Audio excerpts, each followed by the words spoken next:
Hey, my name is Gabe, and I advertise as the attorney that rides. Well, this is my motorcycle that I used to travel halfway around the world.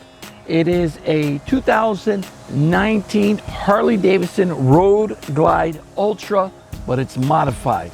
Now, I took this bike down to the end of the world. I put it in the belly of a plane here in Miami, flew it down to Santiago, Chile, pulled it out of the airport, and then I drove all the way down, but then I grabbed a little ferry in this trip because I did it in 2015.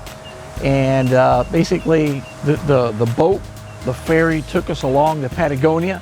We got out at Puerto Montt, and then we hauled ass all the way down to the end of the world, Ushuaia, Argentina. Ushuaia, Argentina is about 750 miles estimated from Antarctica, the South Pole.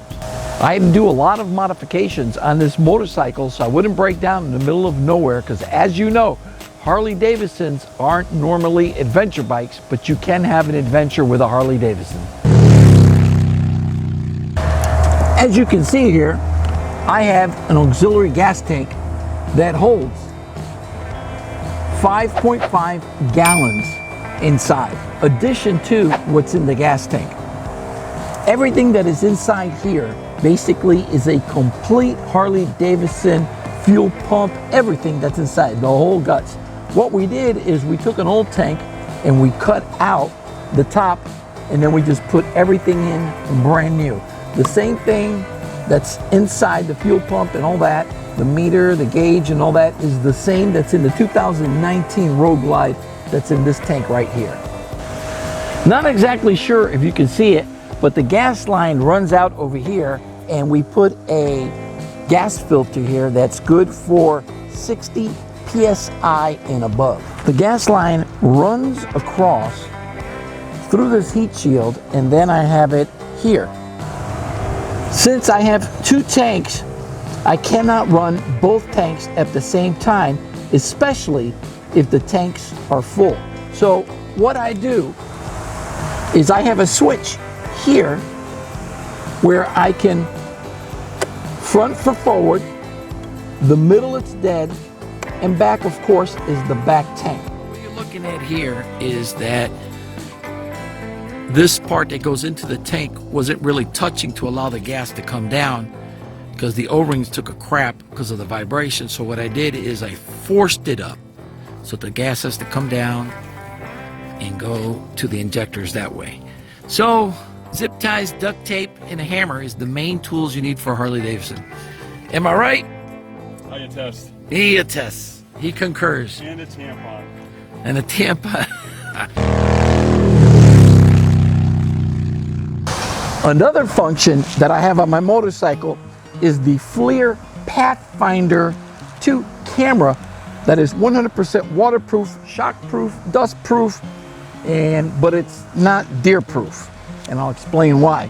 But what this does, it searches heat. It's like night vision, but what turns white is heat. So you can see cars, you can see deer, wildlife. So what I did over here is I put a marine screen. So when I go at night, I can see it very well. It's extremely hard to see during the day because of the glare and you're wearing sunglasses, but at night you can see everything. And it did save my life. I was entering Quito, and basically I saw something something white starting to get bigger. I'm like, what the hell is that, you know? So I slowed down because I was going pretty fast.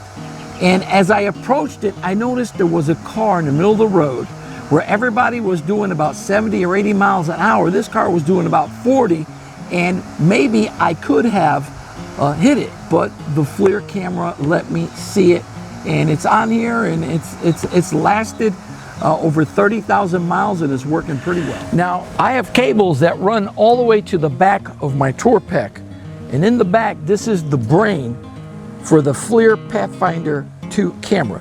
And they are married to the camera. So if somebody steals that camera, it's no good. Throw it in the garbage. They can poke at it, open it up, take it to the local DVD guy, whoever down there in them crazy countries. It ain't gonna work. because it is married, and this is the brain. Now, one of the other things that I have here is a radar detector in a box.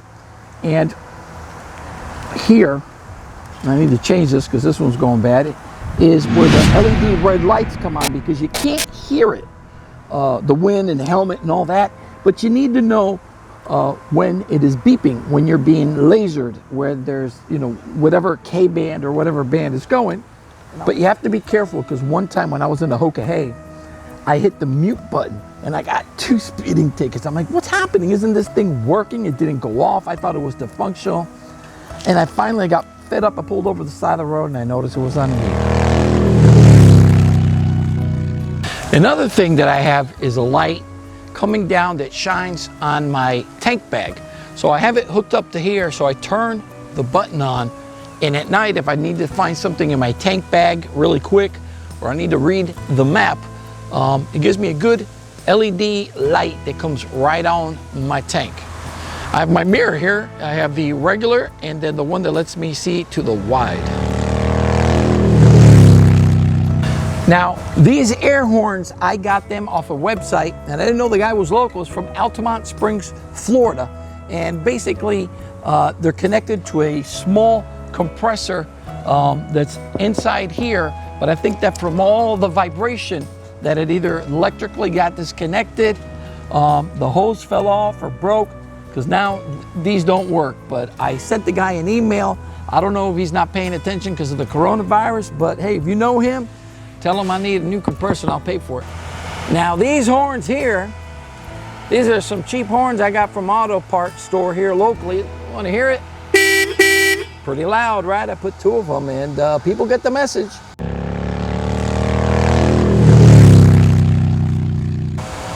Now I just want to show you this real quickly. I did set this up with a lot of LEDs, and unfortunately they're not all working. I got to go back to Chrome Glow and rework it because it took a beating.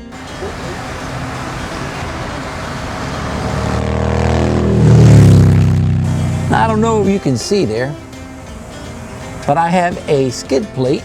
There you go.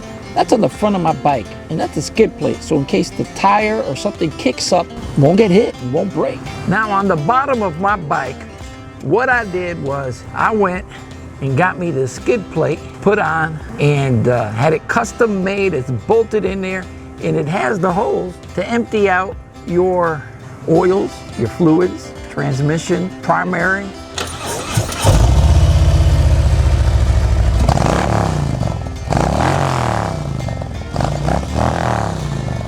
Well, everybody's wanting to see what I've had on my bike. A lot of folks have been curious. They've seen it in parts if they haven't seen it in person.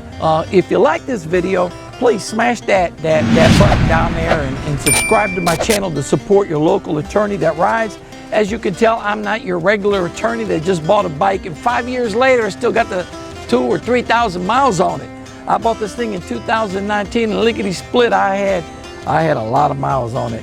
We're in 2020, I got close to 50,000 miles on it already, and I rode it halfway around the world. Next year, I'm taking this sucker right here and I'm riding around the world. I'm taking it to England. No, I'm going to Ireland first, then to the Isle of Man by boat, and then I'm going to England and across Europe to Moscow. I'm gonna do some fluid changes, change tires, go across the Trans-Siberian Highway, go down to Vladivostok, which is a little thing next to North Korea, take a ferry to South Korea, and then from there I'm going to put this sucker on a plane and fly it to Canada, Vancouver, and then way back down to Fort Lauderdale, and that's around the world. And I can use your support. Please subscribe down below, like it, leave a comment if you like it or hate it or you think I'm full of shit. Just leave a comment. I want to hear your words. Hey, you're probably wondering who brought you this video. This video has been brought to you by... If you need an attorney, what do you call ladies? Just call Gabe. There you go. Just call Gabe.com or attorneythatrides.com.